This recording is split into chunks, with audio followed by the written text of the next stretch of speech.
should, Freddy's. Come on. Do I got to teach you how to eat fish or what? Okay. Can you hear me now? I made that sauce. Freddy's, yeah. My cousin took it back to Toronto, but I made some. Got a little more. That's all I put on crackers now. I don't have it. It is really good. I recommend it to the people down there. So next year.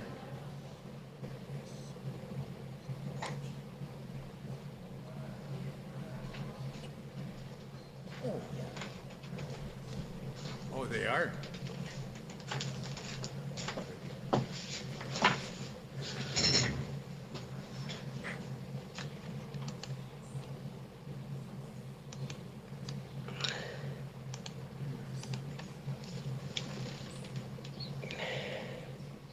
It's still. Well, next year, if you go get a whole bunch, I'll take a week just to spend with you. Yeah, that was good. This time you're gonna go fishing. Simpson can come fishing. Yeah, I'll pick him up. I should have my truck. Yeah. I'll pick you up. No, I'll drive you to Saline and I'll bring you back. Yeah, that's really good. Oh, that didn't go unnoticed, my friend. Yep. Oh, okay. Well, that made me.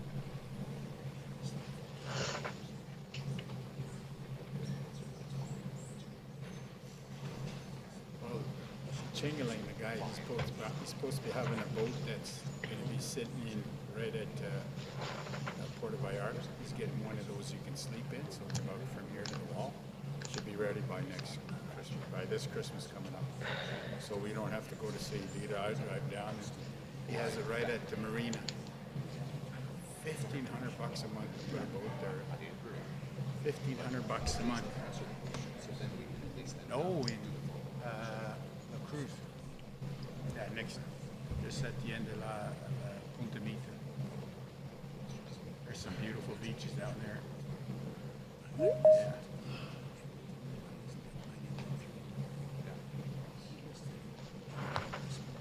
You,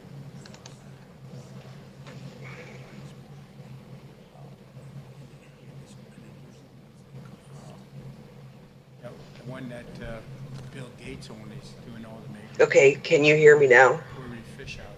I can hear you now. Can you hear me? Hardly anybody there, maybe 20 people. I mean, that's where they're for about 2 miles.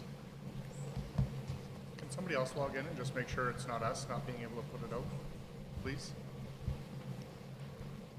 Councillor Aberley, can you hear me? I was wondering why Tara wasn't going to school today.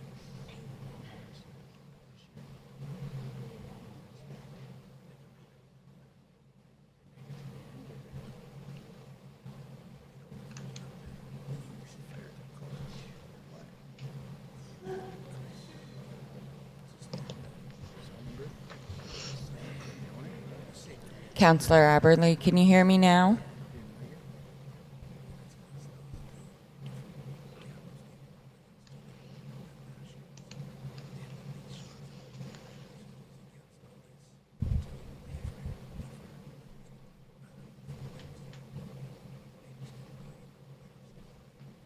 Jess, can you hear me? Oh, that's through there. Hang on. You're not through there. No, it's.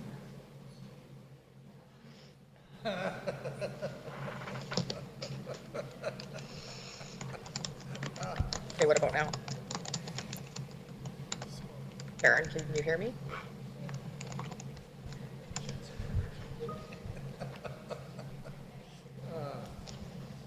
Can you hear us, Sue?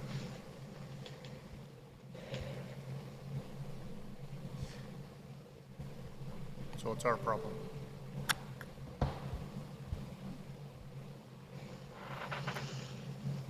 Councillor Aberley, can you hear me now? I can't hear. I can't hear. Can you hear me now? No, I can't. Sounds. You're on the phone. Yeah, but. Just see.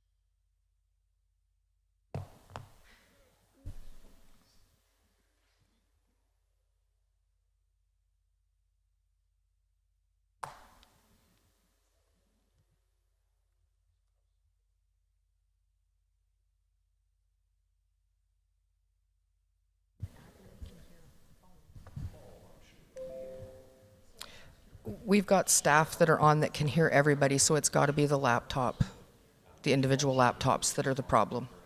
It's not our system. I think we should just start.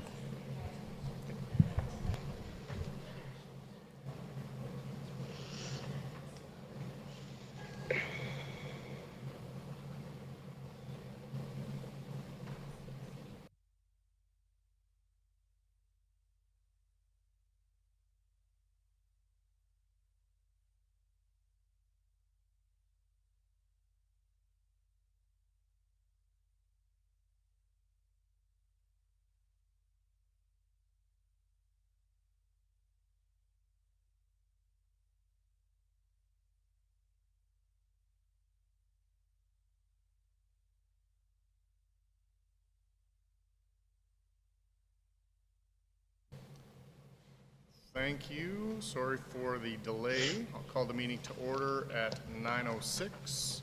We'll start off with open microphone. We don't have anybody registered. Is there anybody else here that would like to speak? Seeing none. Looking for an approval of the agenda.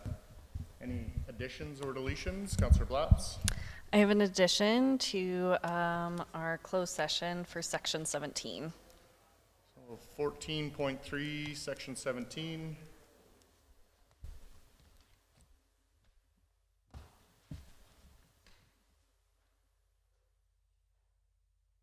Councillor Nielsen? I have some items for new business, which I'll present at the beginning of that. Sure. Thank you. Anything further?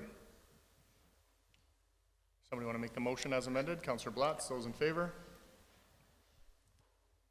Carried.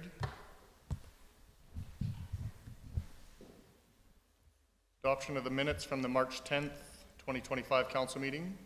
Councillor Nielsen? I move the council adopts the regular council meeting minutes of March 10th, 2025 as presented. Moved by Councillor Nielsen. Any errors or omissions? Those in favor? Carried. Business arising from the minutes. Council action task summary as of March 10th, 2025.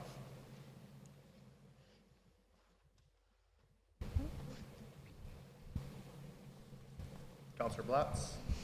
Move that council accept the council action task summary report as of March 10, 2025 as information. Moved by Councillor Blatz. Any discussion? Go ahead, Councillor Nielsen. Thank you. Through the chair to administration.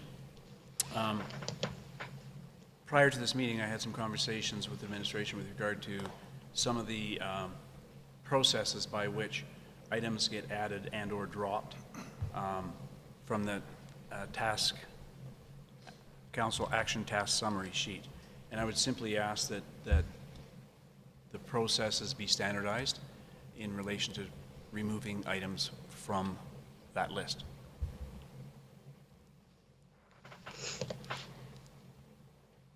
Do you want more than that? Yeah, I think I have no idea what you're talking about. Yeah. We had a That's situation. good. Okay. Go ahead. Thanks. We have a situation currently where the very first item is was rectified last meeting. It was passed and approved, and the bylaw was accepted, and yet it still shows on our summary sheet. In conversation with administration, the items on the action sheet remain in place for one meeting following their completion. Some of them are identified as completed and others are simply left open when they have been completed. And I'm just asking that if it has been completed and being brought forward for the last time before it is removed, that the process by which it identifies that it has been completed is there for us to read. Okay. Anything further? Motion is to accept as information. Those in favor? Carried. Thank you.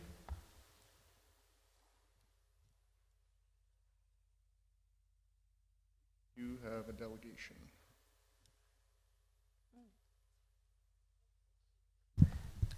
Mr. Mayor, it's under the committee of the whole. Perfect. Manluk Center closure report, item 9.1. knew I had seen it, I just couldn't remember where in the, in the agenda it was. Good morning, welcome. Good morning, Mayor and Council. Administration is providing this report to Council as information about the day-to-day operations of the Manluk Centre and why occasionally we have to shut down a pool and what the procedures and processes are that we follow. I'm expecting Tyler to be here to be my technical subject expert, but he hasn't arrived yet. So he has any of that background information that may not be top of my mind. And today is the first day of Manluk's annual shutdown. And as of 8 p.m. last night, the neutralizing of the pool water and draining of the pools started. We are currently have the hot tub empty. The leisure pool is about half empty, and the competition pool is at about a third. And the team has started to dust, clean, and prep for the spring cleaning and painting of the walls. And we actually had staff stay overnight to supervise the start of the draining of the pools. So, and the tiling project will hopefully start later this week. So I am happy to answer any questions. Perfect, and your backup just arrived. So's Tyler. Talk about timing. So thank you very much. Of course, thank you.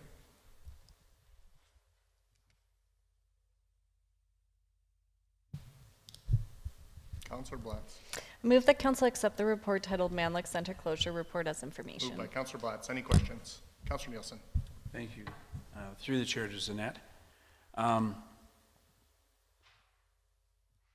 guess my question is, in the report, no, let me preface it. I recognize that it's a difficult task to oversee a facility that has that many moving parts to it and so forth. Everything from water standards and program demands and the physical infrastructure itself. But I also understand the community's frustration with most recently the number of facility closures for a wide variety of different reasons. And I've got a couple of questions. My first question is, when we talk about what is regular plan maintenance, what is regular plan maintenance and how frequently does it occur and what gets looked at? Thank you. Through the chair to Councillor Nielsen. The regular plan maintenance includes the media changes. It might include adding additional chemicals to the pools to neutralize the pH balances. It also includes the, I'm going to say the recalibration of some of the mechanical pieces. And I'm going to divert to Tyler to see what else there is in terms of the other regular maintenance that happens. Yes, so media changes, that incorporates changing out and cleaning the pool filters themselves, and we have those on a set timeline for each pool. Now we try to prioritize doing those during outside of our operational hours. Some pools like the hot tub, because we're doing them every 2 weeks, we just can't incorporate that outside of operational hours because we're doing other maintenance during those times, such as the leisure pool we try to do on Sundays before we open, and the competition pool as well. Other scheduled maintenance might include changing out filter baskets, but those items we can generally do while we're still open to the public. The biggest one is the media changes, and that just helps to ensure our water health is up to what our standards and Alberta health standards. So who sets the planned maintenance schedule? I take a look at that. I try to have it planned out for the year, and me and my full-time lifeguards, we're the ones putting those plans into action. And so, so it is your staff that does the medium changes and so forth, or do other departments come in to provide that? That would be done by myself and my 3 other full-time lifeguard 3s. Okay. So other departments don't come in to do planned regular maintenance then? For items like media changes, that's correct. It's just the rec department lifeguards. If it's more of an equipment failure or a part of the facility maintenance, then that would be the facility department. So pool operations is done by the lifeguards. Anything that involves the building envelope would be facility maintenance. Great, thank you. And in the report here, we have a comparison where we talked about there's approximately 420 lost hours of one or more pools due to contamination or planned maintenance. And I guess I'd like to understand if the 420 hours includes when we shut down for retiling and things of that nature. Through the chair to Councillor Nielsen, no, that does not. That is just the one-offs, not the 6-week shutdown that we're currently starting. So if we wanted to get a complete picture of lost hours in 2024, it would be 420 hours of one or more pools, plus any, I'm going to call it emergent facility shutdown. Would we have that data? Through the chair to Councillor Nielsen, we'll be able to do that for another meeting or through a memo to Okay, you. so we collect the data. Yeah, we do Okay, collect thank the you. data. And I guess the comparison of 420 hours, we have one real comparator here in terms of Camrose, and Camrose has broken it out in how many hours their leisure pool, lap pool, whirlpool, steam room was shut down. And ours simply says we lost 420 hours of one or more areas. Can that also be broken down for our leisure pool, lap pool, and so forth? So we can actually make an accurate comparison against a neighboring facility, please? Through the chair to Councillor Nielsen, we can provide that to you as well. Thank you very much. Councilor Bronco. Thank you, Tyler, through the chair.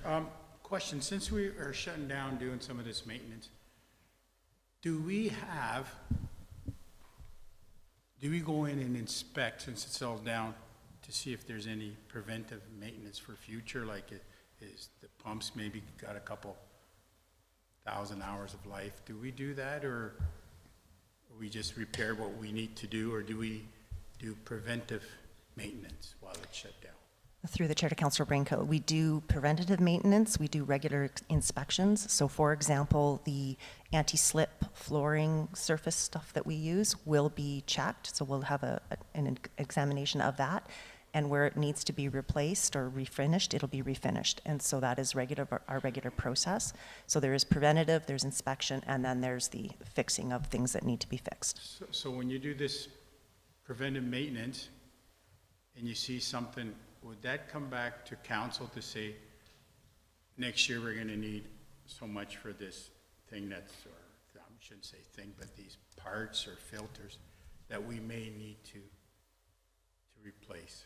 Through the chair to Councillor Branco, yes, absolutely. And that was how we did this year's ask, is based on when we presented the capital charter. That included things that we identified that needed more immediate replacement, as opposed to other things that could potentially be extended to next year. So we have identified those. Thank you.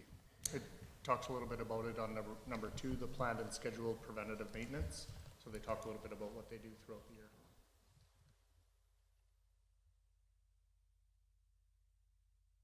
Anything further? Yeah, Councillor Elliott. Thank you, Mr. Mayor. Through to Zanette. Zanette, I'm just wondering, we have full-time and part-time staff, so who works during the 6-week shutdown?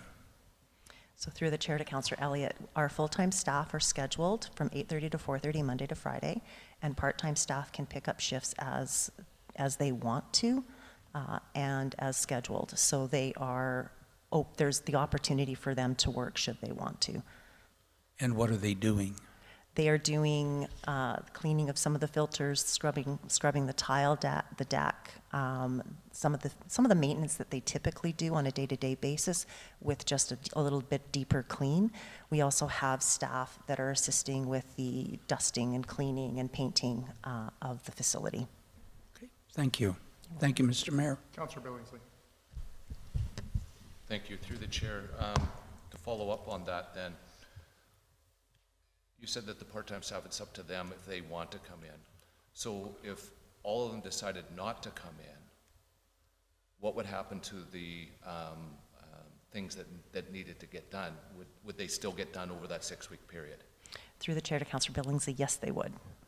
The tasks are scheduled according to what capacities they have, and we also have staff that some will get tasks done quicker than other tasks.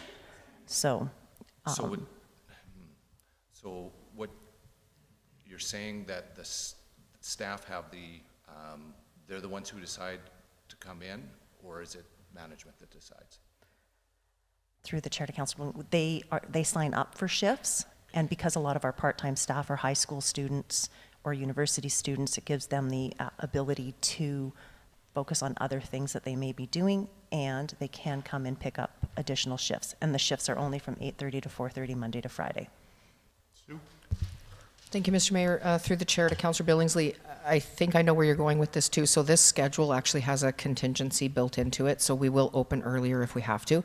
If everybody is in and doing what they need to and we finish earlier, we will open earlier. If they don't show up and we only get a few people, we have enough time with this closure to make sure that we get all the work done. Okay, and that's where I was going. I'm only speaking to the closure. So, thank you. Councillor Bronco? Thank you, Tyler. Just an oddball question. Due to the issues we're having with tariffs and everything, and the chemicals we use, are they bought in Canada or are they bought somewhere else, or should we anticipate, you know, if we're looking to the future, if we can't buy this product a year from now, should we stock up on these chemicals or parts that we need?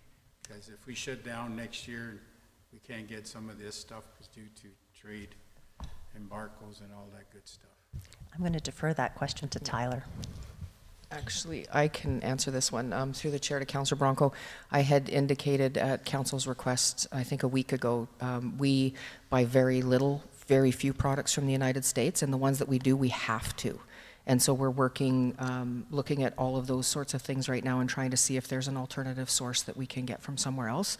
But currently, it will not affect our operations other than if we need a new piece of equipment or something. Thank you. Councillor Nielsen? To Zanette, following up on Councillor Billingsley's question and Sue's response. So the contingency plan would be that if our part-time staff take on shifts, we might be able to open earlier to the public. So is it the part-time employee who determines really when we reopen, their willingness to come to work? Zanette, I got this one. Through the chair to Councillor Nielsen, there's a number of other factors too. So we're removing tiles. It depends on how far we have to go, how long it takes to set, any other issues that they run into when they get there. That's just one factor of what's happening. Normally a pool shutdown lasts 2 weeks. We're going much longer than that because of the historical issues that we've had and having to extend those shutdowns. So it's not just staffing, it's not just the work that needs to be done, it's all of it. Thank you. Councillor Elliott? Thank you very much. Through the chair to Sue. Sue, just a question then, if our preventive maintenance and the shutdown and everything else works the way it's supposed to, do you foresee that we would only have 2-week or 3-week shutdowns in the future? Through the chair to Councillor Elliott, once we get caught up on all of the preventative maintenance that was not being done, the shutdown would be much quicker in the future, yes. But we still have a couple of years, I think, of this. I realize that. Thank you. Thank you, Mr. Mayor. Anything further? Those in favor? Carried. Thank you. Now we have Connect Wetaskiwin, 9.2. I'm not moving. Over the last year, Connect Wetaskiwin and the city of Wetaskiwin took on a project around public engagement, and we worked together on providing 5 focus groups. And of the $15,500 that we allocated, we spent $8,500 to conduct those engagement sessions. I am pleased to welcome the Connect Wetaskiwin group to come up and present their findings.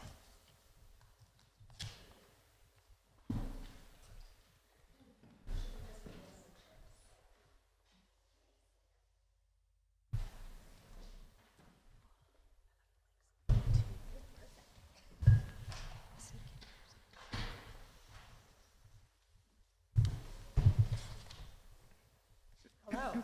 Good morning. Good morning. Good morning.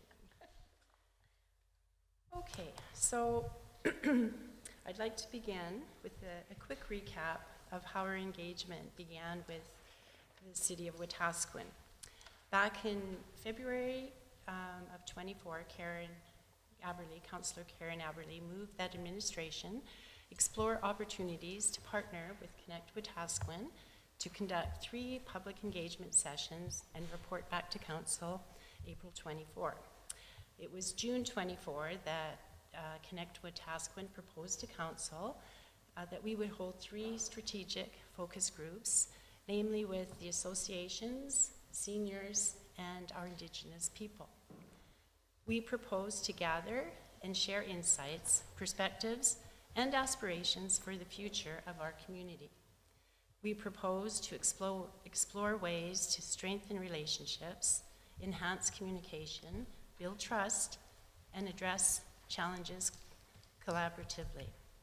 Our goal was to stimulate community action, where engaged community members come together, along with the appropriate city personnel, to work collaboratively to solve the issues at hand. Council approved the allocation of up to $15,500 from the contingency reserve to be used for the implementation of public engagement efforts in consultation with Connect Wetaskiwin.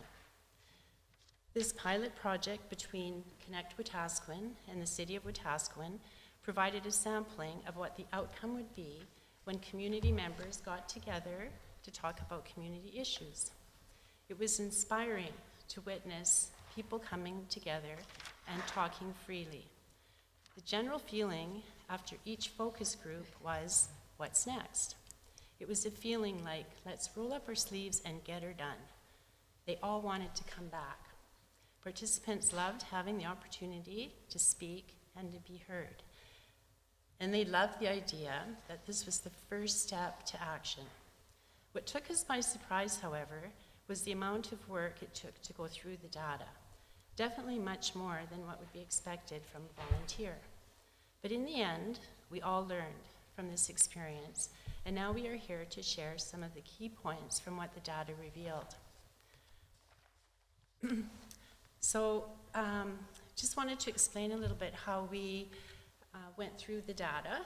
Our ask was to do the 3 public engagement sessions. We ended up doing 5.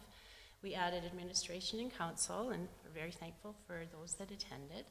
And we also did interagencies. While the focus group questions were slightly different, the main gist of the questions we asked 58 participants were, what's good or what do you like about Wetaskiwin? For example, why are you here? What factors contribute to mistrust? What needs to be changed to be successful? In other words, barriers. And what do you need to achieve success? In other words, action. So, how our data was interpreted. We collected feedback with over 557 responses of data from those 58 participants. The data analyzed using the foundation of the city's 5 pillars, namely safety, financial stability, business growth, unite community, and commit to the vision. And also the city's MDP, last updated December 24th, which included heritage preservation, parks and green spaces, community well-being and safety, economic growth, and transportation. And then, so we're just trying to see how our data fit into already the existing foundation of what the city has set forth. We further grouped the categories down to heritage preservation, economic growth, and infrastructure, parks and green spaces. So basically any of the city obligations for infrastructure were grouped together. The main category, which was heritage preservation, and out of that we broke down 2 further categories. Culture, which we defined as shared customs, beliefs, and behaviors, traditions that shape how people live and interact. And the second was community, which we defined as shared interests, locations, values, interests, and goals. And further from there was a lot of breaking down of this data. We subcategorized it as either an action, a positive point, or a barrier, something negative. For the purpose of our report, we define engagement as meaningful interactions through listening, learning, and building relationships. In other words, people coming together. Stewardship and understanding we defined as the responsibility applying understanding of community needs and values. And communication is the dissemination of information. In other words, spreading information to our community and how community information is received. So now Nat is going to go on in a little more detail what we discovered, what all our data showed. And I think everyone has a copy of this that you received. Okay, so you've got that. And in here is much more detailed data. Through the chair, can we have Mike, please? Sorry, closer. Sorry. Just this information in here contains all the detailed data that could be gone through again and again. Hey, Nat, like it's just, there's so much data in there that we can work with. So take it away. Thank you. So the information in the report is pretty clear. I'm not going to sit here and actually break it down to you and reread it all to you. We also have a spreadsheet with all the raw data that is available. Zanette has a copy of that, and so anyone can access that and use it preferably for their own research if they'd like. We had, like Sue said, really insightful conversations with 58 residents. But it would not be very responsible of us to attempt to take those 58 people and say they represent the entirety of Wetaskiwin. But we did have some really key takeaways from this experience that we think hold a lot of value in terms of moving forward with community engagement in Wetaskiwin. So our engagement sessions showed that with planning and follow through and meaningful conversations happen naturally, and engagement does not have to be complicated to accomplish that. People are really eager to connect, to collaborate, and to come together to create solutions. They want to share their experiences, they want to listen to others, and they want to be a part of the solutions that shape their community. Like Sue said, people left every session feeling uplifted, hopeful, inspired. And the vast majority were interested in participating in similar groups in the future. People here really, really, really love Wetaskiwin and had a lot of really wonderful things to share about our city, but so many of them feel that their voices are not being heard or valued. In our focus groups, we had people opening up and collaborating regardless of the amount of time we had available to us. So one session was 5 hours long and one was 1 hour long. And between both of those, we had really, really good discussions. From the association's discussion, or association's focus group, came an association collaboration club, which came from an idea brought to us about a year ago from Blaine Fuller that kind of got tabled because of our group capacity. But when one community resident was able to step up and offer to help us bring that to fruition, we were able to reach out to these associations who'd all indicated that they were interested in participating in this. And so I think we had 15 associations come to this association collaboration club's kickoff event. And this is a group that we think will be working together on a lot of future projects in the community. We also have movement on the development of an local Indigenous peoples advisory group. Almost every participant in that group was keen on seeing that develop, if not participating in it themselves. Was this a perfect process? No, not at all. There were a lot of things that could and should be fine-tuned, and there are recommendations for that in the report. Aside from methodology, we deeply appreciate the support from the city and Zanette's willingness to adapt to our existing group's dynamic and offer feedback. But we faced, as a group, challenges in navigating how a community-led approach fits within a municipal framework. At times, we hesitated in asserting our process, unsure of how it would align with community expectations, which led to some frustrations and delays, general confusion. But it also reinforced to us that for true community-led engagement to thrive, there needs to be space made for grassroots initiatives to lead confidently, while municipal structures offer more hands-off support, but with clear expectations. But we were able to pull it all together and got it done. Despite our smaller sample size, we were able to see patterns developing in our data, patterns that we think are worth exploring further. And from this data and our experience facilitating the sessions, we were able to bring forth some community-owned recommendations in the report for people who work in the city council, administration, also for local agencies, and also things for each individual resident to consider in helping be a part of building a stronger community. These are things like investing in leadership skill building in residents. Lots of people in our groups wanted to see the changes happen, but didn't have the skills, confidence, or supports to step up to the plate and take control of those things, waiting for others to kind of step up and take the lead. Investing in the community instead of competing with the community, finding ways to work together and creating opportunities for groups to build off of each other instead of leaving them to kind of find their way on their own. That initial reaching out from the city, we had one comment that they've been in Wetaskiwin for 45 years and the city's never reached out to them. Could they reach out to the city? Sure, but just that feeling like you belong when your leadership reaches out and just kind of asks, even what do you need?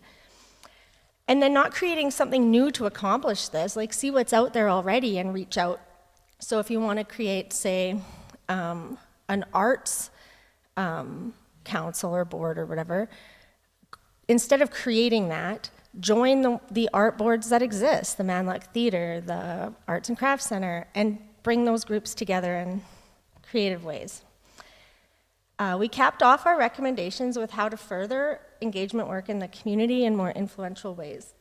What isn't mentioned is that we feel this work was successful because we're not city-led. And I feel this in part because our biggest hurdles as a group came when we forgot that to be true. Community engagement work is not happening in a meaningful way because distrust has become deeply rooted in the relationship between community and government, not just in Wetaskiwin, but all over the world.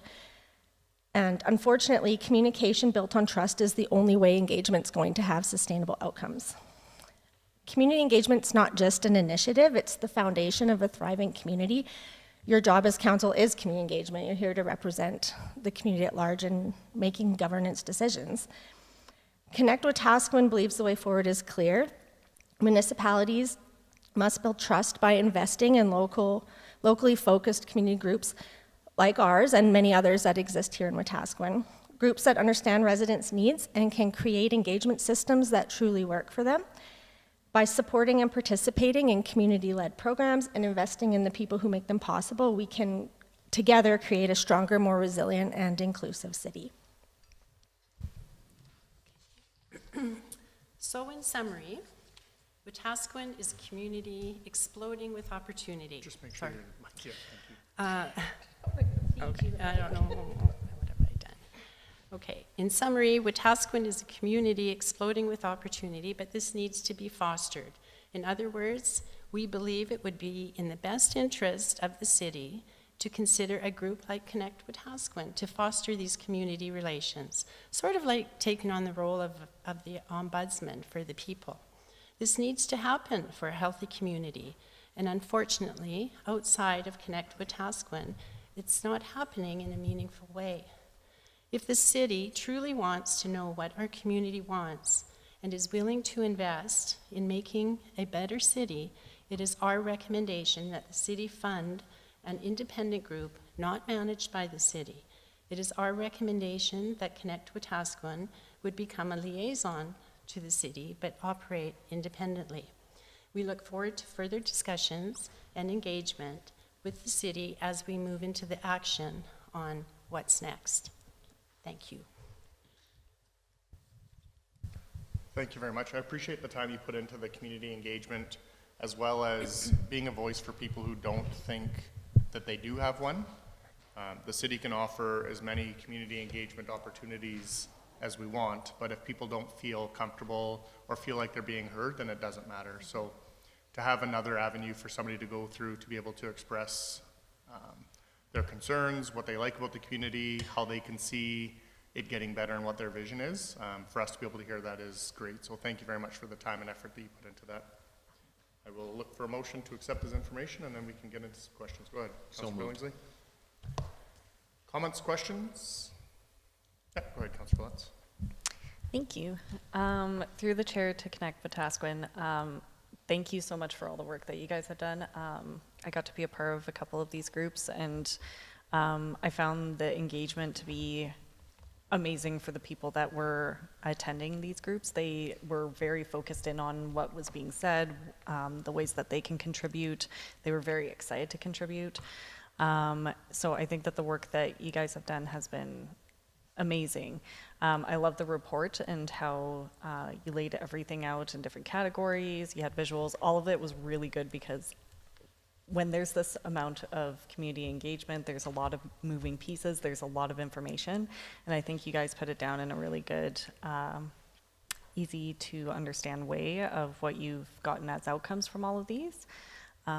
So I am excited to see what more we can do in the community with this. Thank you. Anything further? Councilor Bronco. Thank you, Tyler. Excellent job researching. You're asking the city to fund any, because if I don't ask the question, somebody will. Any budget funding you're looking at for next year or this year? Is there an amount you're looking for to get this? No, we didn't come today with plans to ask for anything, just with our suggested recommendations. So we figured that if that was something the city was interested in pursuing, we could talk about that in the future. Thank you. Councilor Nielsen. Thank you. Thanks very much. One of the things you said sort of off the hop was you recognize that the number of participants don't necessarily represent the size of the community and so forth, but they represent, I guess, some thoughts about the community. So if this is something that was to continue, based on your recommendation, how do you grow your participants from 58 to something more, or something larger, to get a better representation of the community? Sure. So our focus groups were all targeted demographics in the community. And so we would expand the demographics and reach other specific groups. So for instance, mothers, we could do a whole group of where we specifically invite mothers. We could invite single men to come if we were brave enough to do so. We could invite, we had actually a whole list at one point. So youth, people who work in public service in general. We had a target initially to reach, I believe it was 10% of the community overall, like by the end of, we would consider the report representative once we'd hit 10% of the community, but we wanted to make sure that it wasn't just 10% of the community being the 10% that are engaged in some way. We wanted to make sure we were specifically reaching out to people who might not otherwise be engaged. An example of that was with the associations group. We specifically invited people from local associations, and one said, like, I took time off from my job today to come to this because I've never had the opportunity to say something. And I think when it's an open invitation, it's easy to brush that off as someone else might go, but when you're invited specifically, it makes it a little bit more, Great, thank you. like, yeah. Thanks.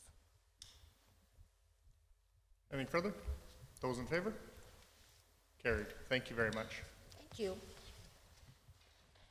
You guys were too easy. Oh.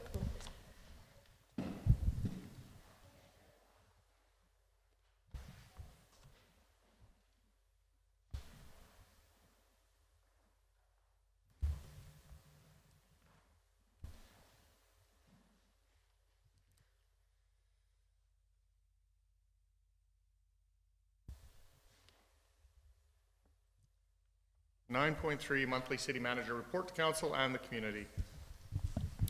Thank you, Mr. Mayor.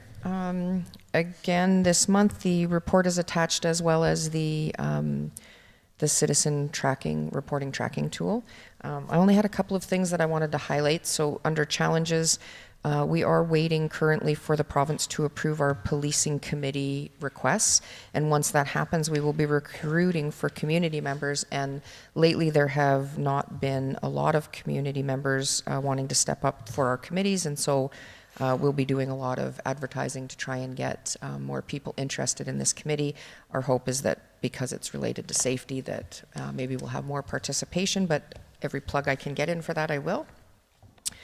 Under customer service, like I said, the service tracker stats are attached, and this past month we were able to get down to 3 days to clear, on average, 3 days to clear each request. And I wanted to make a note under the customer service complaints. It's not that we're not receiving complaints. It's that when I report on this one, it's the official formal process. So if someone has escalated a complaint and they are not satisfied that it was resolved, they can actually go into our system and or send me an email directly, and we will launch an official complaint, which starts an investigation internally. So I just wanted to clarify that because I did have a couple of people reach out and say they found it hard to believe there were no complaints. And so, of course, we do get complaints. Most of them get resolved, and I'm only reporting here on the ones that are through the formal process. I'd be happy to answer any questions you have about my report.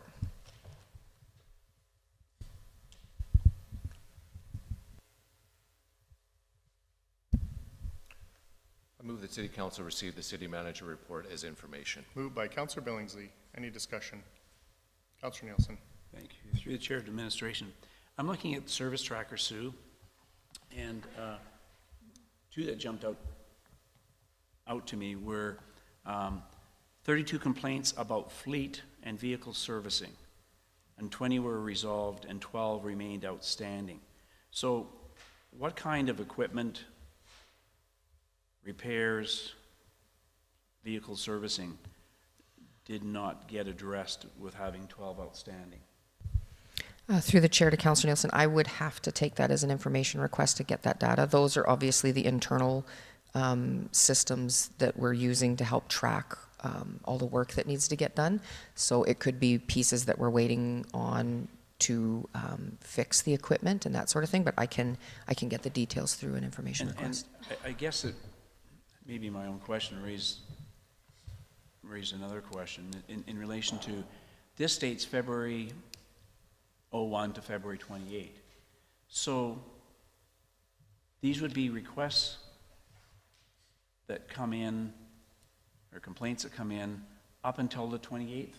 So for example, could it actually be that 12 outstanding are a result because they just came in within the last day or two before the report was printed and they haven't even had a chance to act on them yet? Through the chair to Councillor Nielsen, that's very likely. There's not a lot that carry forward, but there are some. For instance, the snow blower, that would have gone into multiple months because we were waiting for pieces or parts. I'm sure you're speaking into your mic. Oh, sorry. So how, is there a way that we can what? Is there a way that we can get a better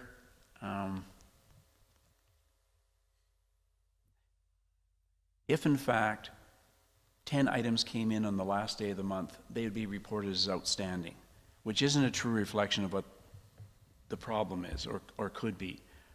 How do you get around, how can we get around that? So a complaint comes in, actually has had enough time to be responded to, but may not have been responded to. Then to me, that would raise the issue of why aren't we getting to those things, right? Whereas if they all come in on the last day of the month, they haven't even had a chance to respond to them, but it's a reflection that they're not getting work done, hypothetically. Through the chair to Councillor Nielsen, so we have an internal process that if something goes 7 days or more, the manager has to investigate. We could also do a carryover column so that we know how many are actually carried over from the month before. Yeah, and I don't know if that's necessary. I'd have to think about that. Okay. Because the other question I had was in relation to snow complaints. There's 37 snow complaints, and 28 remained outstanding. So it would appear that in the month of February, our staff only responded to 9 out of 37 complaints. Or have I misread that? I also think it depends on what the complaint is. If there are items like ice that we were unable to get up, it's likely going to stay until we can resolve it. So it really depends on what the complaint was. And how do the complaints that come in get tasked for resolution? The service tracker is assigned to a position within the organization, and multiple people have access in case that person is away. And then that person assigns it based on the information that they can read and then their knowledge of the organization. So if a snow complaint comes in, but it's actually related to bylaw and not public works, they'll direct it over to bylaw to deal with. And then is there a follow-up from those departments that are sort of overseeing and directing the action? A follow-up how? Well, snow removal gets passed on to bylaw. Bylaw then contacts whoever it needs to contact or do whatever it needs to do. The person who initiates that action, are they in the process of following up and they're getting feedback that this was resolved? Or do they just look at the tracker and say, we're making progress here on this one? It depends on if they asked to be notified. So on the service tracker, there is a box you can check to say that you want to be notified. If they did, then they will. If they didn't, then they won't. No, I'm sorry, I misled my comment. So if it gets directed to Matthew in bylaw, and he then directs an activity, does he just assume the activity gets dealt with, or is there a feedback loop that comes back, and then who then removes it from the list? If it gets assigned to Matthew, it's up to Matthew to close it, so he would have to close that loop with whoever he sent it to. Great, thank you. Yep. Anything further? Those in favor? Carried, thank you. 9.4, Council and Committee Procedures Discussion. Thank you. Good morning. I am pleased to present this report on Council and Committee Procedures. So this report is meant to provide a basis of discussion as needed for committee with regards to 3 specific items for the overall goal of improving efficiency and effectiveness of council and committee meetings. So the 3 items that I would like to highlight, the first one is the consent agenda. So there were inquiries from members of council about the use of the consent agenda. This is provided for within the procedural bylaw as well. And so administration does intend to start adding items to that section of agendas. The one flag that I do want to have for committee is how that will work. So currently in the procedural bylaw, reports that are for information would go on consent agenda. However, if you reflect upon how this committee and council receives those reports, they do get discussed. And so should council committee decide to continue that practice, the way that would happen is if there's an item that needs to be pulled off consent, it would just require the majority vote during adoption of the agenda. The next one is motion timing and debate. And what I mean by motion timing and debate is procedurally when there is a report before council or committee, after the presenters do their presentation, there's immediately a motion, and then there's kind of like debate and questions of administration mixed in. Now, procedurally, that is fine. Another practice is there's a presentation, and then there's questions of administration or the presenters. And then should council or committee decide that they would like to make a motion, then a motion is made. And this is actually,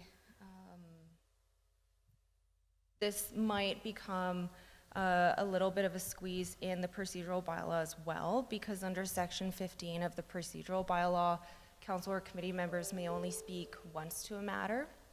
And so that's really just when there's debate. If a council or committee member has multiple questions, going the route where a motion happens after questions of administration may be more effective.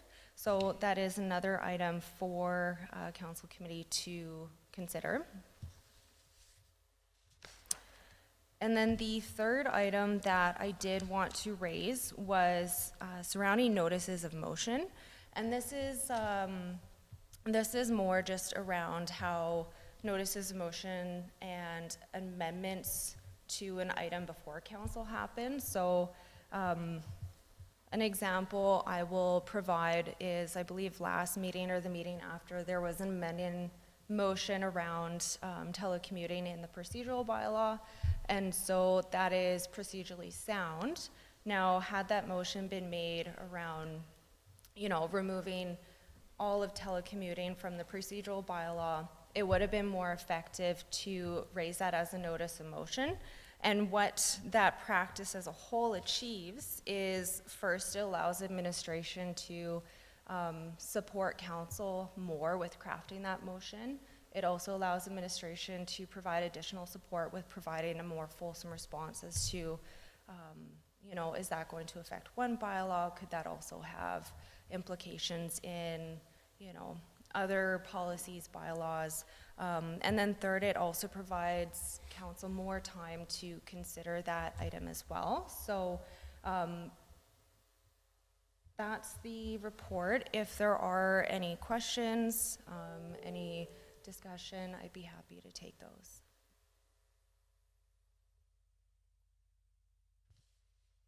Councillor Nielsen. I move the committee accepts this report as information. Moved by Councillor Nielsen. Go ahead. Thank you. Through the chair, Jacqueline. Under motion timing and debate, the second paragraph in there says, should council desire to adopt this approach, no amendments are required within the procedures for council and committee meetings bylaw. I'm having trouble understanding that, because if the process is put in place as suggested here, where a presentation is made by administration, we have debate, and then a motion being potentially put forward, that motion could potentially receive a number of amendments, could it not? Yes. So how does your second part of that, there'd be no amendments are required within the procedural bylaw? Yeah, no, that's a wonderful question. And so a way to think about it is, so first there is a presentation from administration, just as I did. And then immediately what just happened is you move to accept the report as information. And so what this is saying is that instead of immediately making the motion, there would have been these questions to administration. And then should committee have, you know, decided to make a motion, then that would have happened to allow for the debate on the motion. And we've done it in the past before, where if council wasn't comfortable about making a motion, they wanted some clarification from administration, they asked questions of administration, and then a motion was made. So within our procedural bylaws, we have that available, and it's no different than the limited time of debate. The number of times you can speak is within our procedural bylaw, but then there's that caveat that the chair's discretion. And so throughout my 2 terms here, I've always allowed debate going back and forth, or questions or information being presented, as long as it was something new and it wasn't something repetitive. And I appreciate that response. My biggest concern is the statement that there's no amendments are required in the procedure bylaw. And I don't understand that, because once someone brings a motion to the floor, all sorts of amendments can be made. So, but this is saying amendments aren't required within the bylaw. Yeah, and so it's not the motions or the amendments being made. So what this is saying is that This is a practice to highlight, and there's no action required by committee to do this. This It's is already just, written, yeah. Okay. And the, another additional piece of information that may make this make sense a little bit more is, should there be a recommended motion that council or committee does not believe should be made or passed, council or committee is not bound to make a motion. And so even for this item, committee is not bound to even accept this report as information. You know, should there be a policy before council or committee, unless there might be, you know, legal implications, council or committee is not bound to make that motion. And so allowing for questions of administration prior allows for council or committee to really suss out whether or not they want to make that motion, if that makes sense. So how does that move along then? If there is no willingness to make a motion, the chair just says, we're moving on to 9.5? That's correct. Okay. Yep. Councillor Billingsley. Oh, sorry. No, go ahead. Thank you. Under notices of motion, is it the intent of this recommendation then that no motions would come before council unless a notice of motion is given? Sorry, under the notice of motion? Yes. So this again is completely up to committee. Procedurally, how council and committee is conducting their meetings is completely fine. The reason that I raise this is that should council or committee, you know, need or require more support from administration, a notice of motion does allow for that time to do so. And so if, you know, during debate, more questions arise, there's a few different options. So firstly, that item or that report could be referred back to administration for further work. It could be tabled pending more information, or it could be dealt with, and then another notice of motion to deal with the arising issue can be done to provide a more fulsome response. But it doesn't restrict me from bringing a motion forward without giving notice of motion. It would need to pertain to the matter. Yes. That's before. So for example, and yes, the answer to your question is yes. What this would achieve is, say there is a policy before council or committee or a bylaw. Actually, specifically we'll talk about before council, because right now how it happens is item will come to committee, a policy or a bylaw will come to committee. It'll be informally debated, and then the changes that are contemplated in that debate, or you know whether they're made via motion, come to council for adoption or to be passed. And so in cases where it comes to council and then there's further amendments that might need more time to really be ironed out, that's a better approach. But again, procedurally, everything is fine. This is just to increase efficiency, effectiveness in the meetings. Okay, and I appreciate that. I want to be clear. So for example, today if I brought, if I decide that I want to put an item on the agenda under new business, and through the discussion of that item, Councillor Elliott decides he's going to make a motion. He can do so without giving a notice of motion for it to come back 2 weeks hence. Technically, yes. Okay. The preferred approach would be a little bit more time, again, just so council committee can have that time to reflect, and then also so that administration can provide information to council committee to make that decision. Thank you. And we've had that discussion before with administration, that notices of motion are the preferred way of bringing something new for decision, unless it's got a time constraint on it. And so if there is no pressure for time to have it brought into new business, then it should be a notice of motion, not a motion under new business. Thank you. Thank you. Through the chair, I guess it will be to the General Manager of Corporate Services. And it has more to do with the process of this whole discussion, not necessarily the things that are in here, but the process. In other words, will this, we really haven't said, yeah, we want to do this. We've just kind of talked about and had some clarification questions, but we haven't said, yeah, you know what, we want to go ahead with doing this. So my question is, will this come back to us at a later time during a regular meeting with this, or do you need direction from us to bring this forward? Yes, through the chair to Councillor Billingsley, thank you for the question. There is no action required by committee, so after this report, this will not come back. The only way it would come back is through this discussion if there is a sense that amendments are needed to clarify consent agenda for the reasons that I discussed, so that information item. If council does want to make amendments to the notice of motion section in the procedural bylaw, otherwise no action is required. This is just information for consideration. Thank you. Councillor Elliott. Thank you, Mr. Mayor. Through to Jacqueline. Jacqueline, just to make sure, so you're bringing this forward and the motion is to accept this as information, but you said we don't have to have motions to accept as information? Through the chair to Councillor Elliott, that is correct.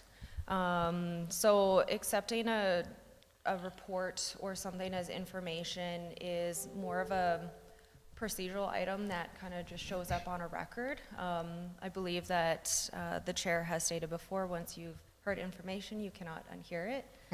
That is true. Currently, there is a motion on the table. So that motion must be dealt with, whether it is passed by committee, whether it is rescinded, etc. There is a motion on the table. So the information that you've brought forward, or like Zanette brought forward about the pool closure, does that get lost if we don't have a motion to accept as information? Does the information get lost? Through the chair to Councillor Elliott, no. So if there's no motion to accept as information, the report is still in the published council agenda. The only way that additional information could be lost is if all of these reports are completely moved to consent agenda. Then the way that would work is at the start of the meeting, once the meeting comes to the consent agenda part, then there'd be a motion to accept the consent agenda as presented, and there would be no presentations unless during adoption of the agenda there was a motion to lift those items into another part of the meeting. Does Okay, that answer the question? just making sure the information doesn't get lost if somebody wanted to come back and, you know, look back on, oh, what was that about?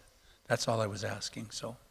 We just Thank don't you. have to, yeah, we just don't have to make a motion. If council doesn't want to make the motion to accept as information, but want to have some clarifying questions to administration, and then decide not to make that motion, it just carries on, but it stays within the agenda package. Okay.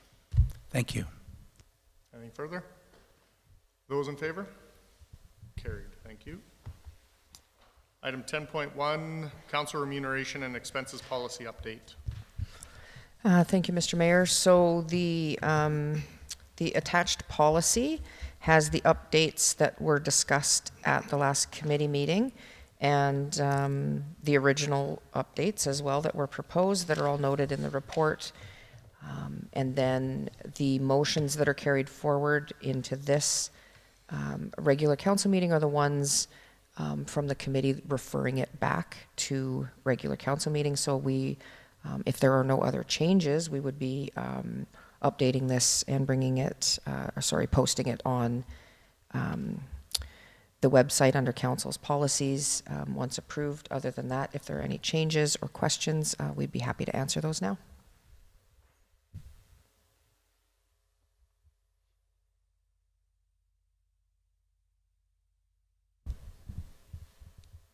Go ahead, Councillor Blatz. Thank you.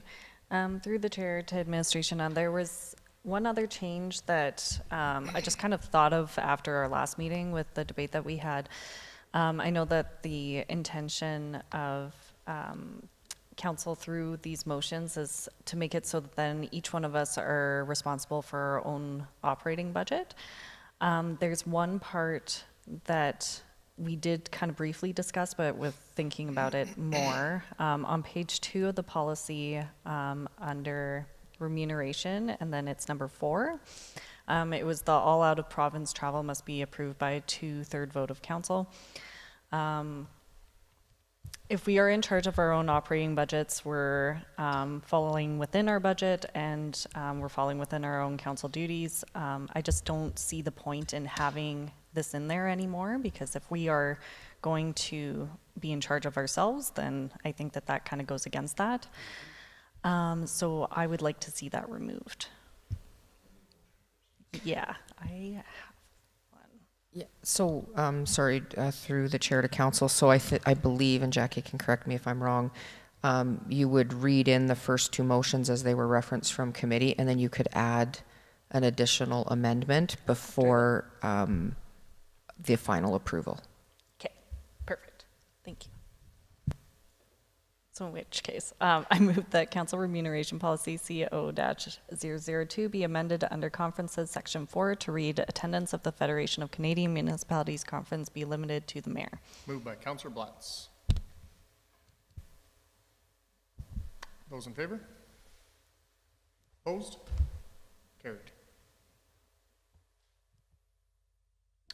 I move that council remuneration policy CO-002 be amended under per diems section 1H to read any other event, meeting, or training associated within councillor operating budgets. Moved by Councillor Blatz. Go ahead.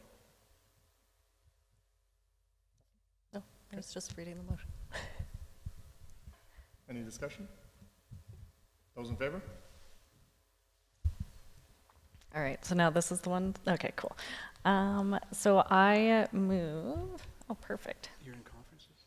I move that council amend the council remuneration and expenses policy by removing section 4 under remuneration out of province approval from the policy. Moved by Councillor Blatz. Any discussion?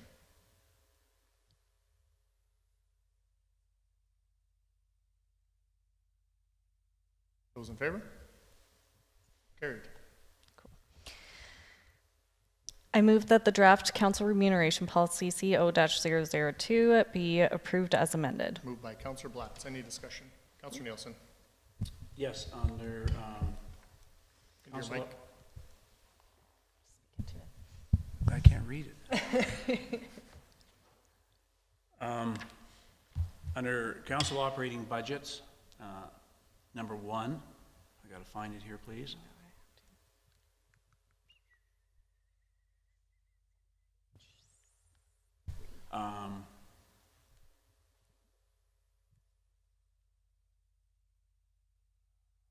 I'm going to stand down until I find it, sorry. Okay. Councillor Billingsley. Thank you. We had briefly had spoke about that we have not taken a look at the remuneration for councillors in quite some time. And I'm wondering if we don't need to have something in the policy that triggers that automatically, so that going forward, that it's reviewed. No different than we review the rest of the staff. We don't seem to have anything in here to trigger that, to take a look at it, to find out if what is reasonable for salary for councillors and the mayor, if we're in line or if we're not in line. I couldn't tell you. So I'm wondering if there's an appetite to either have something in there to review it. It becomes very tricky to do it in the middle of when, I certainly wouldn't want us to evaluate ourselves and have some form of an outside agency to decide that. Deciding your own wage is something that I just couldn't support. Looking for ideas of possibly how we could do this, and just thoughts, I guess. Councillor Elliott. A number of years ago, thank you, Mr. Mayor, a number of years ago, 3 members of the community came forward, and I don't know how they were asked, but they were from the business community and were asked to do an evaluation.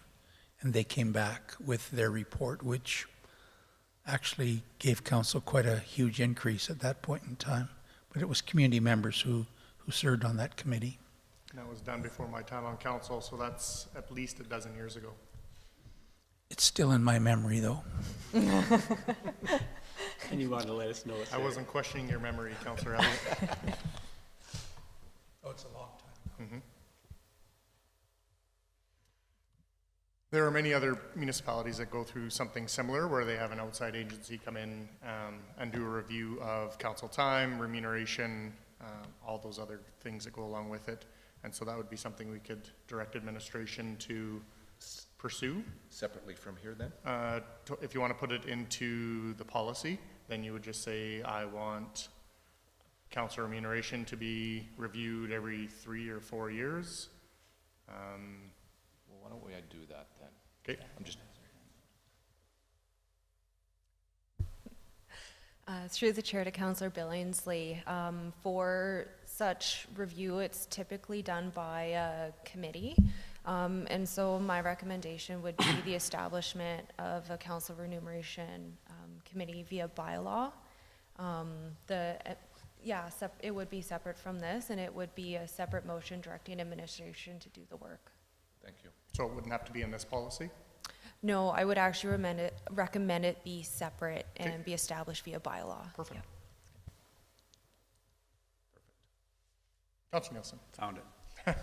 So under council member operating budget, item number 1, I'd like to see an amendment on the very last sentence within item number 1, where it reads, any expenses that will exceed a council member's total annual budget must be authorized by council prior to the expenditure being made.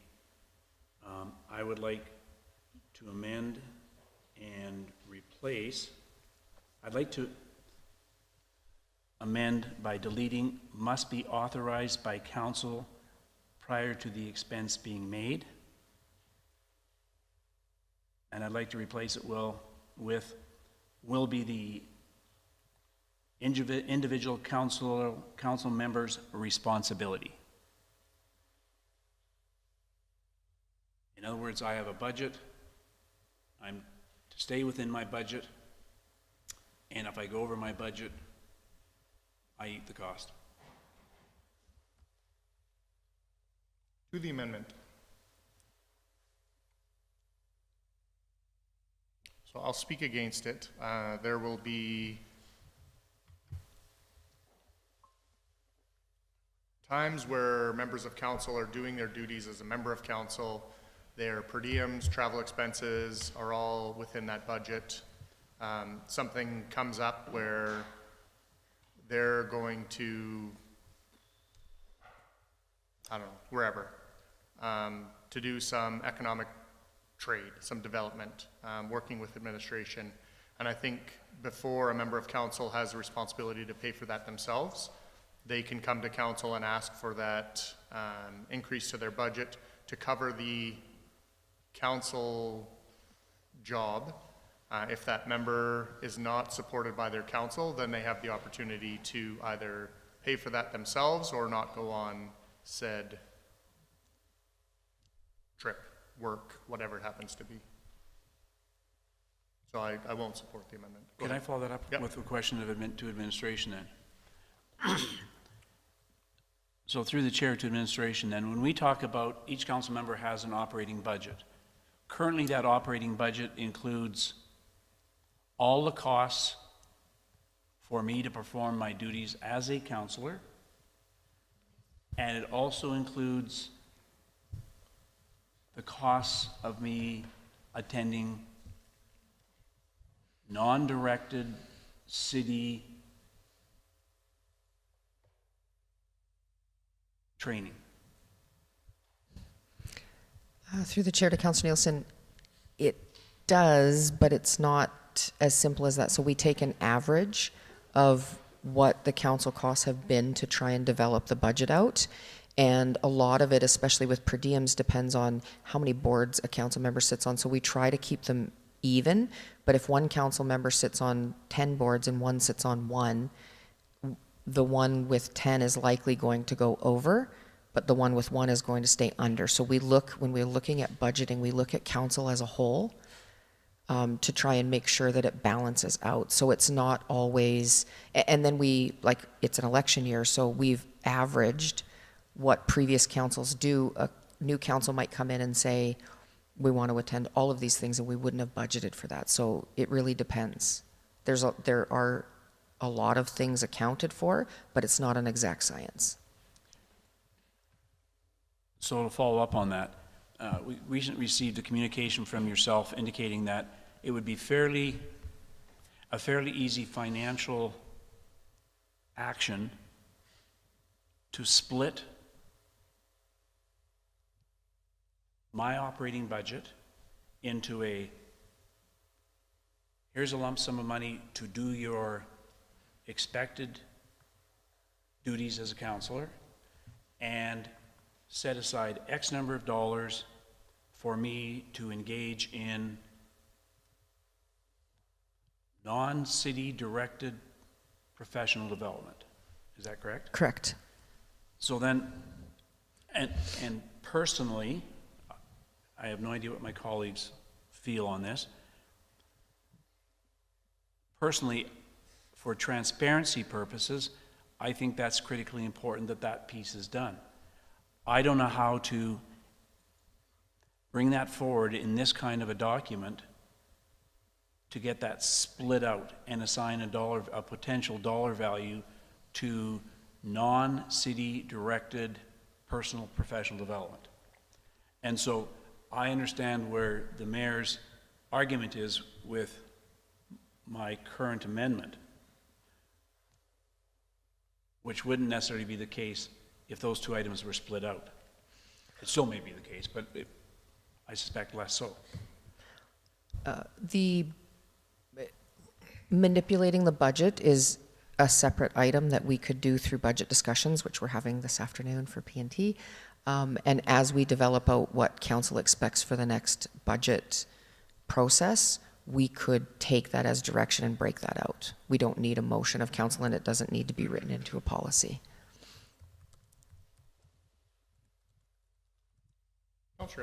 Thank you, Mr. Mayor. I would just speak against the amendment. I was thinking about yourself. If you had used up all of your budget, and then all of a sudden that crime index convention or conference in Regina happened, and all of these municipalities were getting together, and you weren't allowed to go, which would be a very important event for you to attend on our behalf, then you wouldn't be able to go. And so I think we have to be somewhat lenient here, and I think we're all responsible enough that we're not going to overexpend. And it's listed each month when we file our reports, how much we've spent and what we're doing, so the public would be aware of what we're doing. Thank you. To the amendment? Yeah, go ahead. I'd like to make a rebuttal. Sure. As a council, we establish budgets for the operation of the city. And I believe we have an expectation that each of those departments do their work within the budgets assigned. And for us to say, potentially, we don't have to fit within our budget as long as we fit in this big global budget is counterintuitive to what we're asking of our respective departments. Here's your budget. We want you to keep within that budget. I think as a councillor, I think the city has a responsibility to reimburse me for my duties as a councillor. I also think my choice of personal professional development, much like Councillor Blantz talked about, I can best determine what my personal professional development should look like and what I'm prepared to pay for it within a budget line, and I make my decisions accordingly. To simply say, yeah, but this came up and this came up and this came up, we need to spend that money, I just don't think is the same standard we expect of the rest of our city departments. Which is why I think it's still a direction of council. So if you're asking for that, that allowance, no different than when a city department comes back to council and says, we need X number of dollars to do this project. And council has the decision to either approve it or defeat it. Go ahead, Councillor Billingsley. Thank you. Through the chair, I think what would happen then, if this gets passed as worded, that you would still have the opportunity, or whoever would still have the opportunity to come back to council and ask for more money. Because what they're saying is that, because if this passes the way it is, you don't have to ask for authorization. You just go and spend up to X amount of dollars, right? And what would happen then is if this was passed and there was a conference that Councillor Elliott spoke about, then that next one, said person would have to come to council and ask for those dollars and not just automatically just go. Is that the way I interpret this? Not unless it says that somewhere else in the policy. Councillor Nielsen's asking to remove the part where it says any expenses that will exceed a council member's total annual budget must be authorized by council prior to the expenditure being made. Councillor Nielsen's amendment is to take that out so that the responsibility then lies with the individual member of council. But there's nothing stopping that councillor from coming back to council and asking for the money. Yep. Right? Because if you decide, if that conference was within your budget, we would not have to authorize it. We would have to, you would just submit your claims and give a report afterwards. If you were then already at your limit, then you would have to come back and say, hey, I want to go to this conference. Go ahead, Councillor Nielsen. I think perhaps I'm putting the cart before the horse here, because my amendment was intended to address splitting budgets out and holding people accountable to their professional development budgets separately from the city's expected duties. So your argument that you presented about going over, I think, has merit until such time as we make a decision or not a decision to actually split those budgets. So I am going to withdraw my motion at this time and work with administration through the budget process to bring my plan forward to council in a different way. Okay. Back to the original motion on the floor. Anything further? The original motion being? The council remuneration policy be approved as amended. Yep. Thank you.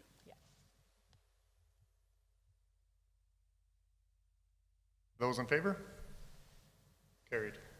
We're going to take a 14-minute break.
Welcome back.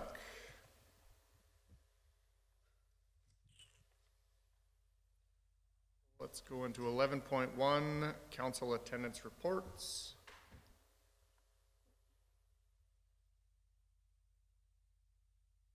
Councillor Elliott.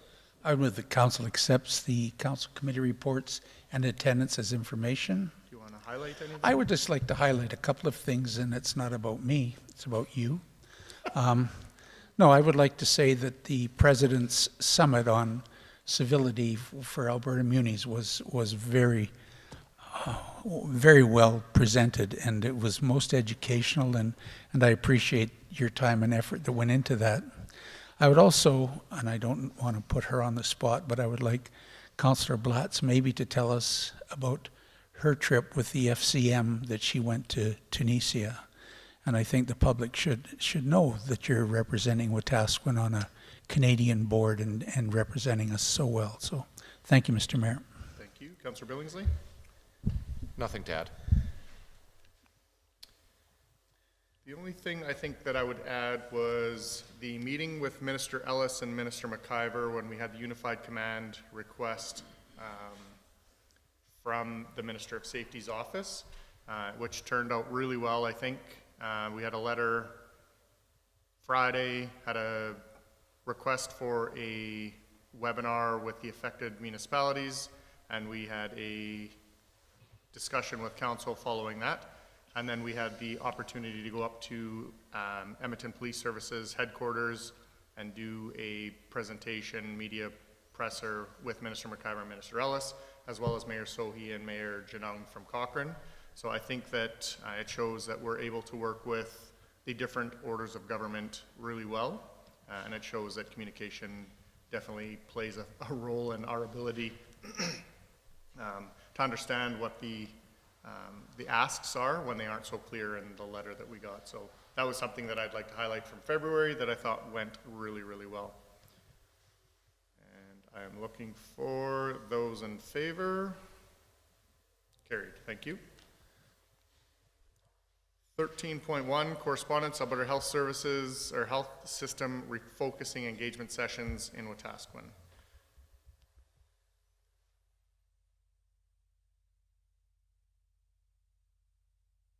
Go ahead, Councillor Blatz.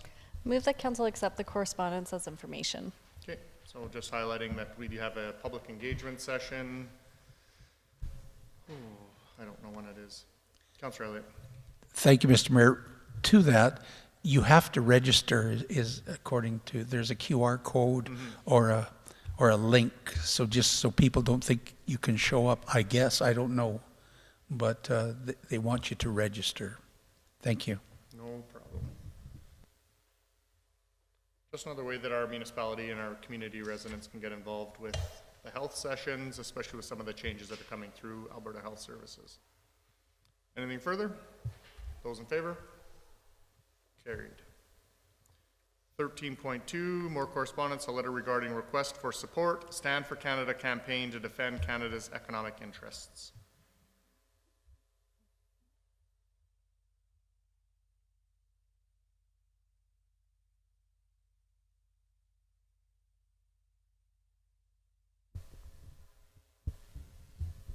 Councillor Blatz. I move that council accept the correspondence as information. I have a follow-up clarifying go ahead. question. Like by accepting the correspondence as information, does that mean that we'll add our city's name to the list for Team Canada, or? No, another motion would have to be made to support that. Would that have to be made a new business? Correct. Okay, thank you. Councillor Elliott. Thank you, Mr. Mayor. Just to go back to the previous item, would it be possible to get that link put on the city website, just in case residents know how to get there? Or is that not something that we would do? Just asking the question. Through the chair to Councillor Elliott, what we can do is highlight it in our council recap, and we'll put that link in so that more people read the recap than I think go through and watch the meeting, so we can add it there. Thank you, I appreciate that. Thank you, Mr. Mayor. No problem. Anything further? Those in favor? Carried, thank you. Looking for a motion to go into closed session. Councillor Nielsen. Those in favor? Carried.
Thank you very much. Looking for a motion to come out of closed session. Councillor Blatz, those in favor? Carried. We are going to break for lunch until 1 p.m.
All right, welcome back from lunch. Going into new business.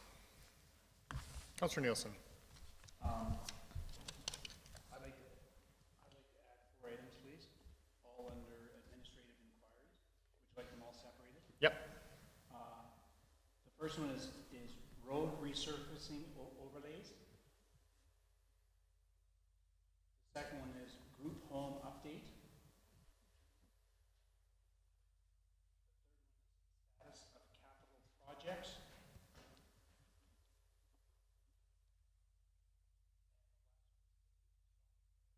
Report. Are any of these time sensitive?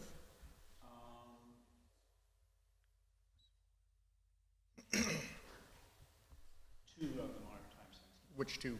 The two that are time sensitive would be road resurfacing overlays and status of capital projects. So need 2/3 consent to add these items to the agenda. Road resurfacing, those in favor? Opposed? Group home, sorry. That was the one I should have voted in favor for. I'm going to call the question again.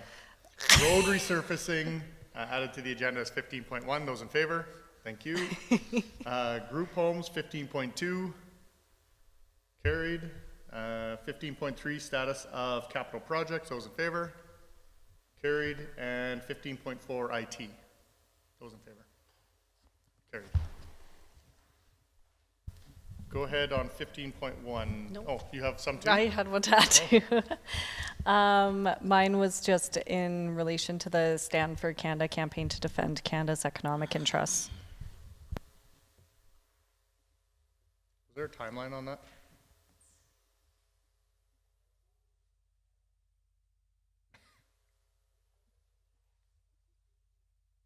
You're right, I should know every piece of correspondence I receive. It's dated March 13th, but there's no... Okay, good enough. Okay, anything else? Sue? Thank you, Mr. Mayor. From closed session, the local improvement motion, I believe Ledge Services has that draft. Okay, that'll be 15.6. Anything else? Okay, going back to 15.5, Stand for Canada campaign. Those in favor? Carried. And 15.6, local improvement. Those in favor? Carried. Now we can start on 15.1.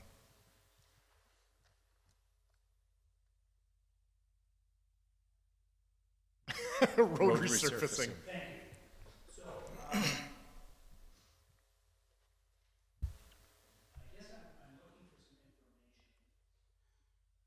Excuse me.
Did you send these to Ledge Services or anybody beforehand?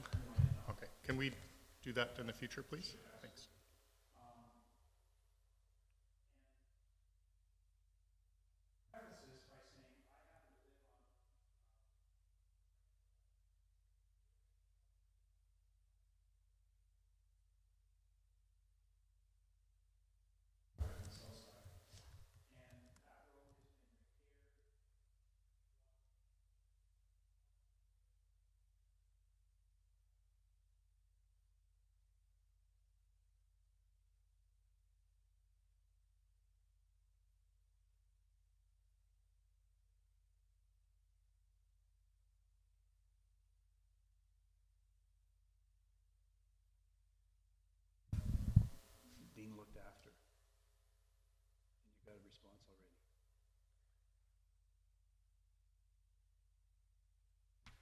Go ahead, sorry.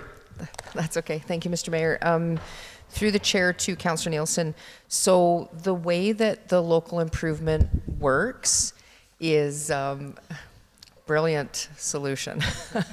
The way that the local improvement works, so the local improvement was sent out to the south side of this subdivision on that road, and they voted against it. So it moves to the bottom of the list, and we will repair as we can, but the intention of the local improvement policy, as council knows, is if a neighborhood votes it down, it could turn back to gravel before it comes back onto the list.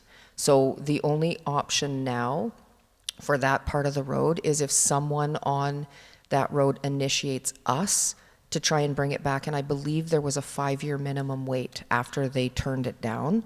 They can't bring it back to us for a minimum of 5 years. And again, we are bringing the local improvement policy back to council at a subsequent meeting this year.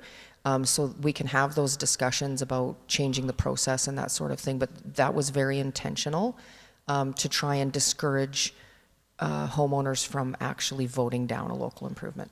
Could you tell me, and maybe not off the top of your head, Sue, excuse me, when that went out to the residents and when it was turned down? Since you were here, right? Yeah. I know it's gone out since Ms. Lewin started with the city, so it's been in the last 4 years. Okay, if I could get a date, it doesn't have to be now, that'd be great, thank you. Perfect. Because I'll need to talk to the people who have been talking to me in my neighborhood. Right, so I guess in telling you that, I was hoping we could head off some of these questions, like if that's the answer, are you okay with us not answering these, or do you still want us to answer these? No, given your immediate response, I don't need the rest, I've got the background. Perfect. Okay, we can get you the year that the local improvement was voted down. Thank you so much. Yeah. Go ahead, Councilor Bronco. My colleague, 2022, the tender came out for that subdivision and was turned down.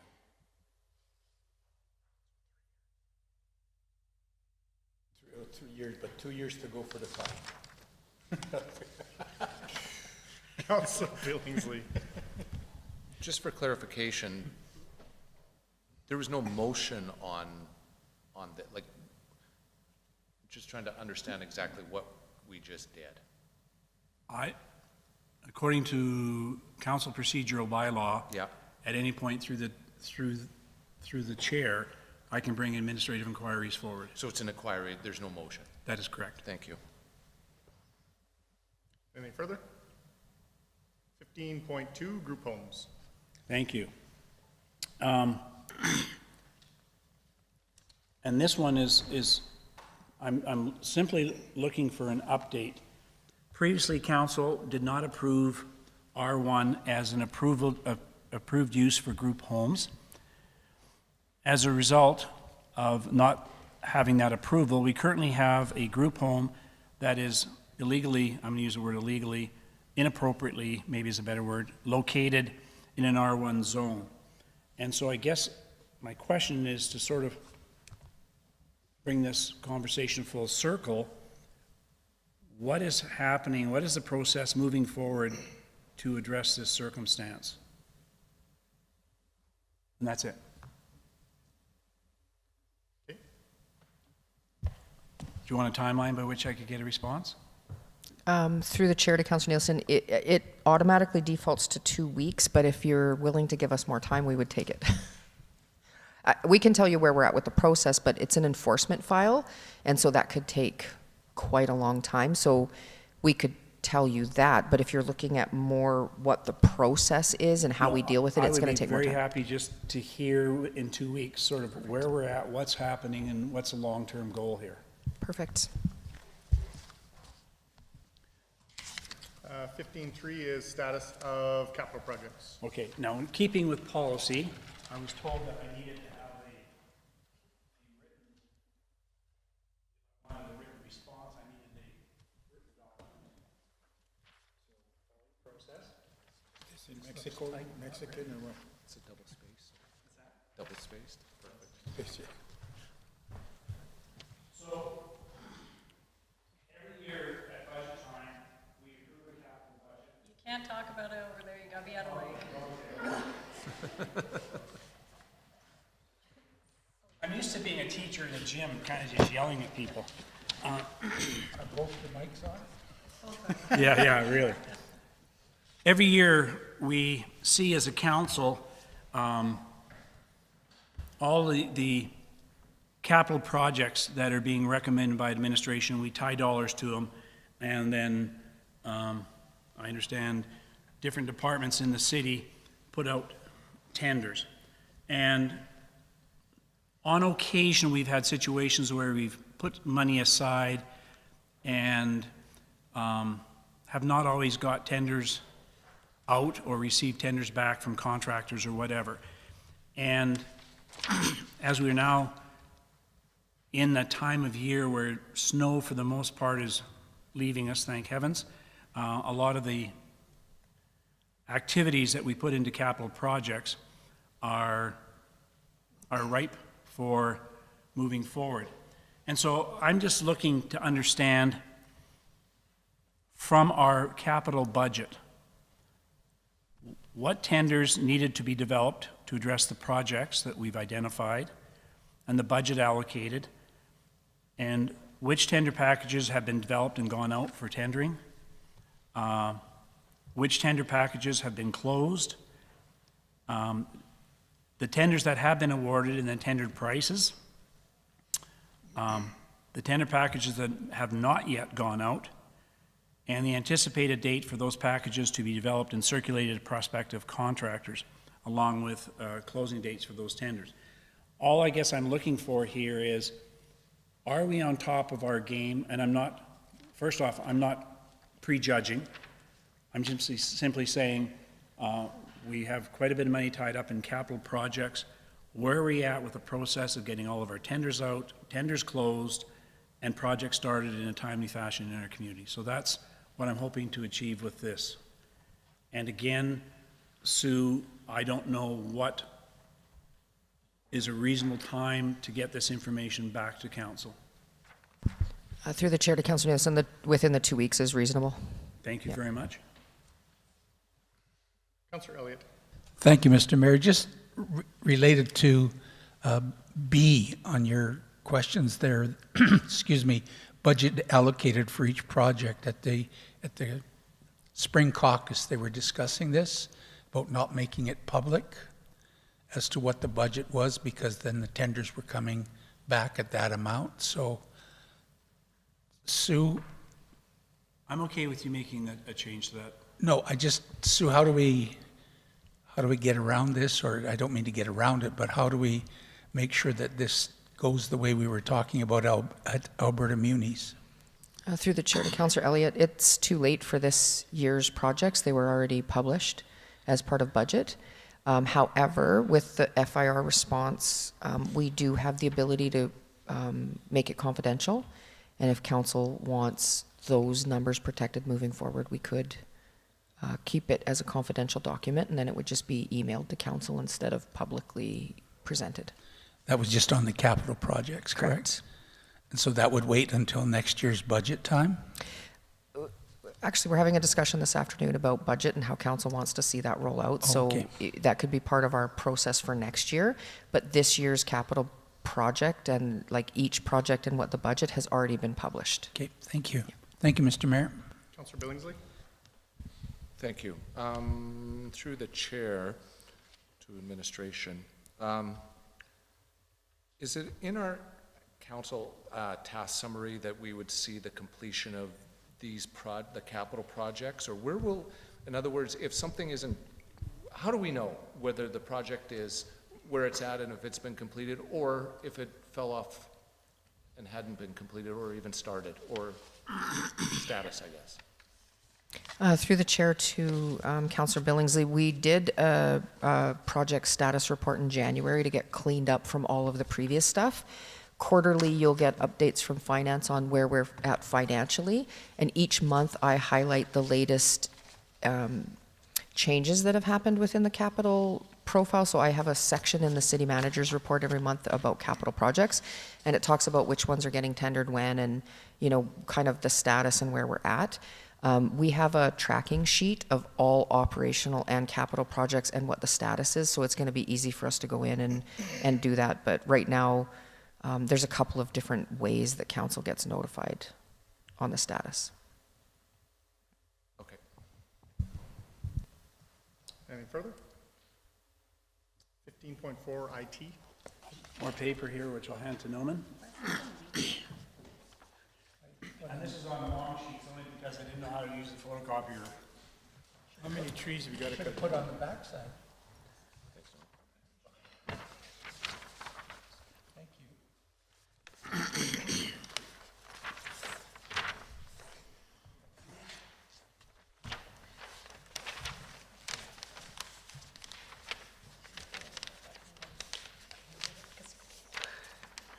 Congratulations, everybody.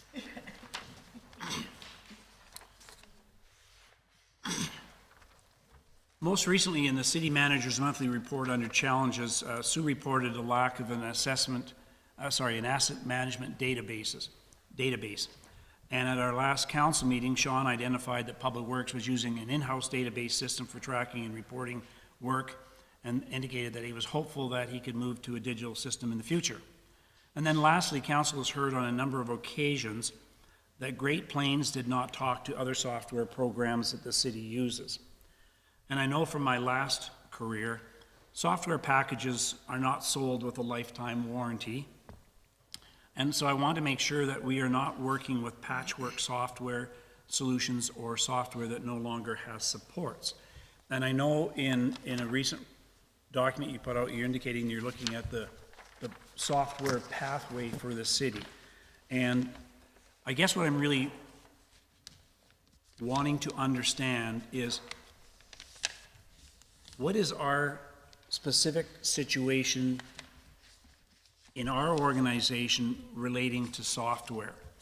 And what software programs are we using, and what are the expiry dates where they're no longer potentially getting support from the vendor? And whether the software programs are actually integrated, able to communicate with each other. And lastly, I guess sort of an anticipated date when existing programs need to be replaced to ensure our software solutions match the needs in our city operations. And I am suspecting, from talking to some businesses, not communities, that are doing complete software reorgs, it is oftentimes in the millions of dollars to do a full software rebuild, restructuring. And I guess as a councillor and as council, we've heard a number of hints, I guess, that we need to start looking at our software solutions in our organization. And I worry that if we wait too long, we may get caught in really a lot of difficulty. So that's where this particular request for information comes from. I don't want us to get caught with all of a sudden where some of our software programs simply don't work, and how do we start extracting data and getting into new programs and getting vendors online to put systems in place in our organization. And obviously I think we need a long-term, short-term look at this thing and see if we're on the right track. And again, I don't know what the timeline is, Sue, but I really worry that this end of life for a lot of our products may be closer than I'd like to know. Through the chair to Councillor Nielsen, we have all this information already, so we should easily be able to get this within the 2 weeks. Great. Yeah. Thank you very much. Thank you, Mr. Mayor.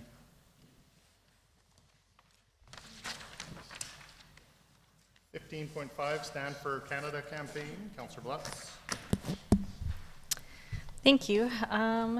So just with the letter that we received from Patrick Brown, who is the mayor of Brampton, I was just calling on local government leaders to stand together for Canada with everything that's going on in the States right now, and just how we can protect our best interests and protect our own communities. And so they were asking if we would like to sign our city name to it, and I am just bringing that forward as something that I think that we should do. So what's your motion? My motion is to do the thing.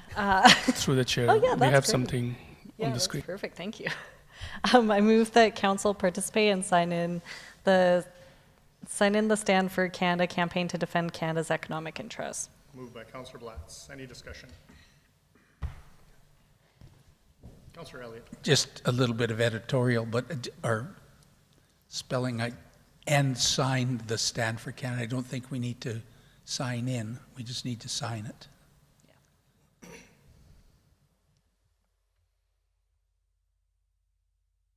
Anything further? Those in favor? Opposed? Okay. Can you speak in your mic, please? I'm sorry, I'm debating for this, not because I believe in Canada and I believe in Alberta. But when Alberta needed our province to stand together in Canada's unity, nobody wanted to sign with us. So I agree what we're doing, but I'm also sad that we as Westerners, and that we all know the West gets abused, I think. So when we need support to run our oil and our pipelines and everything, everybody trashes our dirty oil and everything. But this is a different issue, but it is still part of our issue as a Canadians to be united. I will support this, but there's a sad, sentimental to me that we're doing this for the East, but nobody cares about the West. So, but I will, in that aspect, vote in favor. Anything further? Those in favor? Carried. 15.6, local improvement.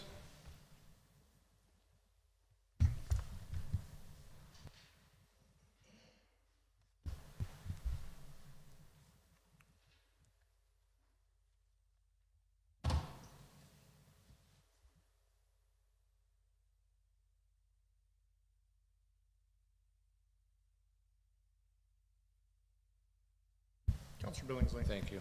I move that City Council directs administration to bring local improvement bylaw 2071-24 to the April 14th, 2025 regular council meeting as discussed in closed session. Moved by Councillor Billingsley. Any discussion? Those in favor? Carried. Was that it, Sue? We are adjourned. Point of privilege. Sure. I would just like to remind people that today is the 50th anniversary of the beaver being chosen as the symbol of Canada on this day 50 years ago. Just a little history. You weren't even born then. Meeting adjourned at 13:23. Why are you looking at me like that? It's a part of Canadian.